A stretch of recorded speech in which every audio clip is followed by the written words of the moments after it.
Good morning. I'm David Caputo, professor of political science at Pace University in New York City. And it's the morning after, in this case, the morning after Iowa. The Iowa caucuses were on the 1st. This is the morning of the 2nd.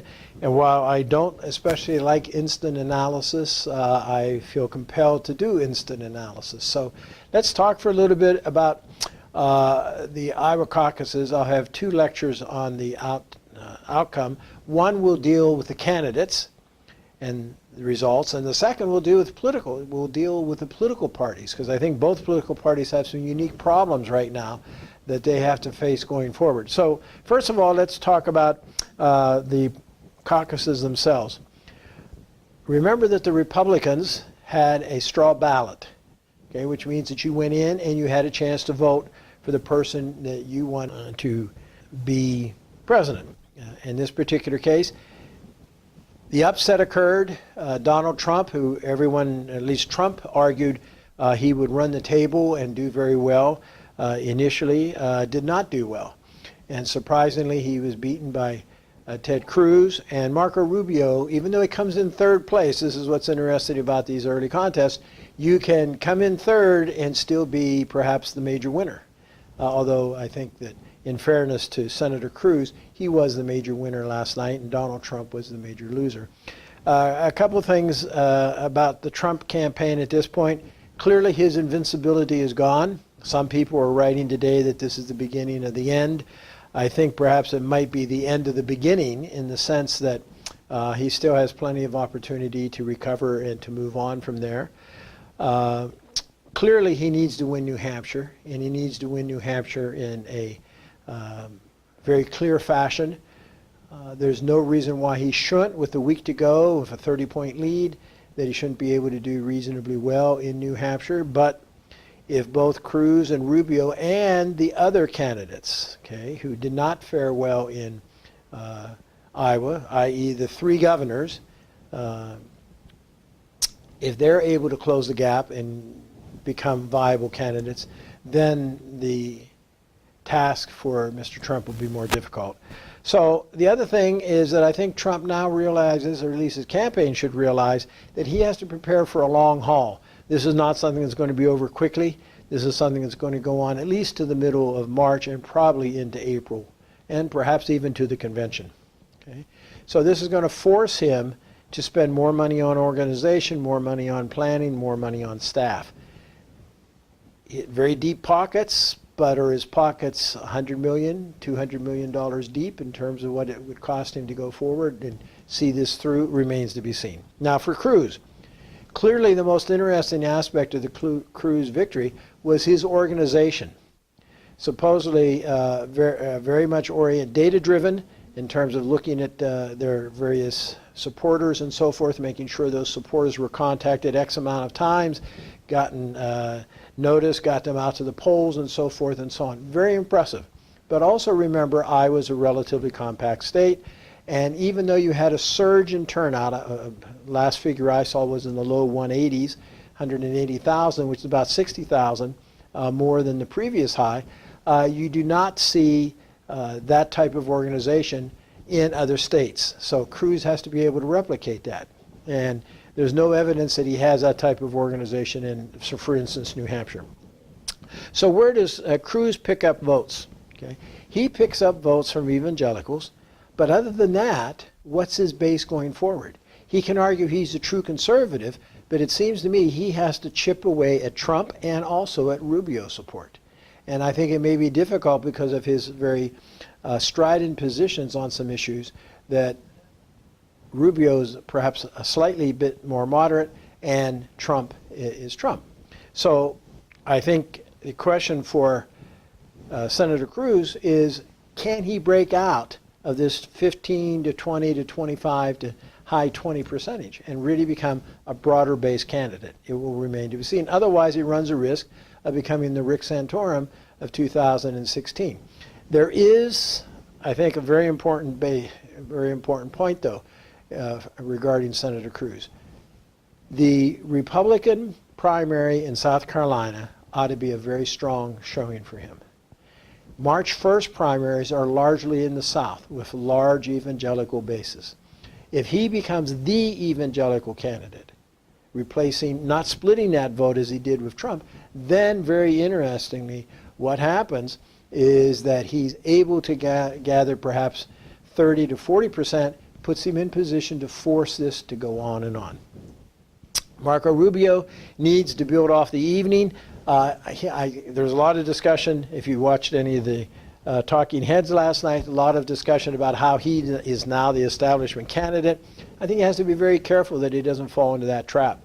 I think that given the fact that between Cruz and Trump, and if you add in Ben Carson's 9 to 10%, you have over 60% of the vote anti-establishment. So if I were running, I would not want to be labeled the establishment candidate. So Rubio needs to be talking about how he differs from Trump and Cruz, but also how he is more part of the Republican tradition in this country. And I think that will be very interesting. Question remains, is he going to be the candidate that the conservative establishment base within the Republican Party decides is the candidate to stop Trump and the candidate to stop Cruz? I think it's too early. Remember, I think it's too early for that decision to be made. Maybe after New Hampshire. Finally, one other thing, what about the others? Okay, we already know that Mike Huckabee has dropped out. What will Ben Carson do? Okay, is he going to fare at that? Has he hit his high water mark with the evangelicals in Iowa, or will he be able to draw votes away? Imagine if Cruz is able to take that 8 to 9% and gets that amount in the other states. It certainly would help him. The governors, 3 governors, sitting governors Kasich and Christie and former Governor Jeb Bush, they clearly have to have a strong showing in New Hampshire. What's a strong showing? Well, it might be a strong third, it might be a second, or it might be breaking 12, 14%, enough to go ahead. But they have the problem in that they're splitting a lot of vote. And their concern is that Marco Rubio doesn't get that vote. So it remains to be seen. Now let's turn to the Democrats for a second, because they also have had a very interesting very interesting caucus in Iowa. Not a record vote, not a record turnout. Surprisingly so. The Obama 2008 caucus was higher in terms of total numbers. Okay? Now, why is that significant? It's significant because Mrs. Clinton and Senator Sanders both said, if turnout is high, he will win.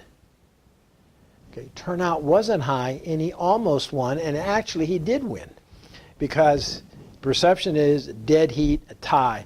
A tie really favors Sanders.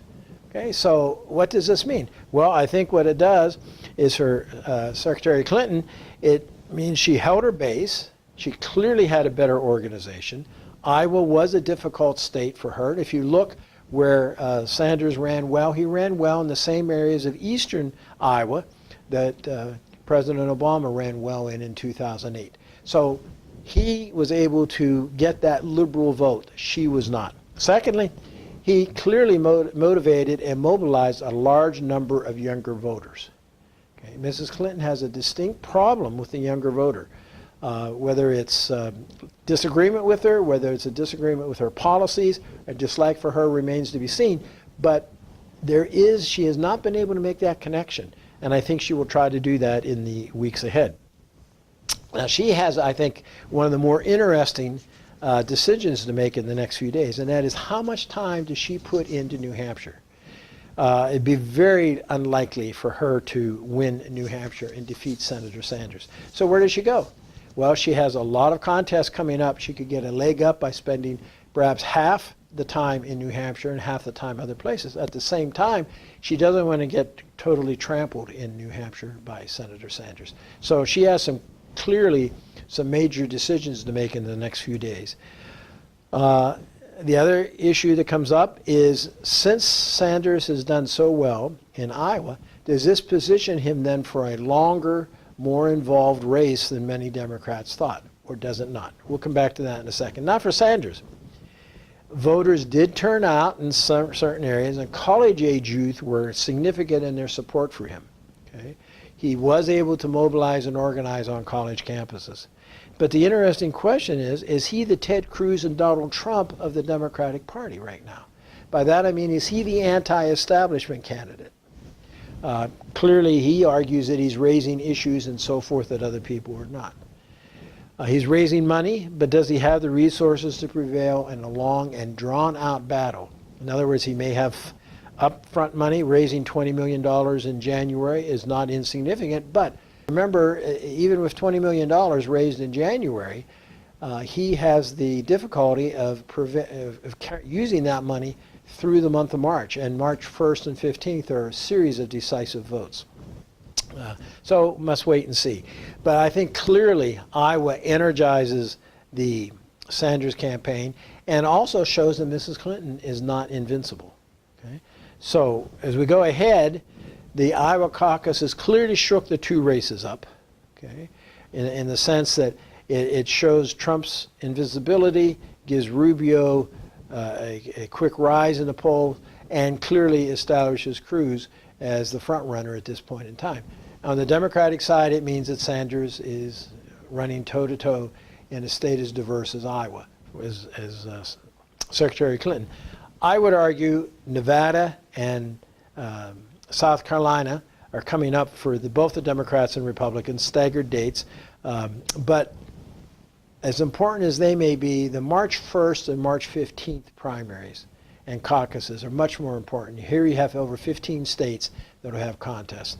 In fact, I think you could argue that these contests will be the decisive ones. Remains to be seen. So more later. Thank you.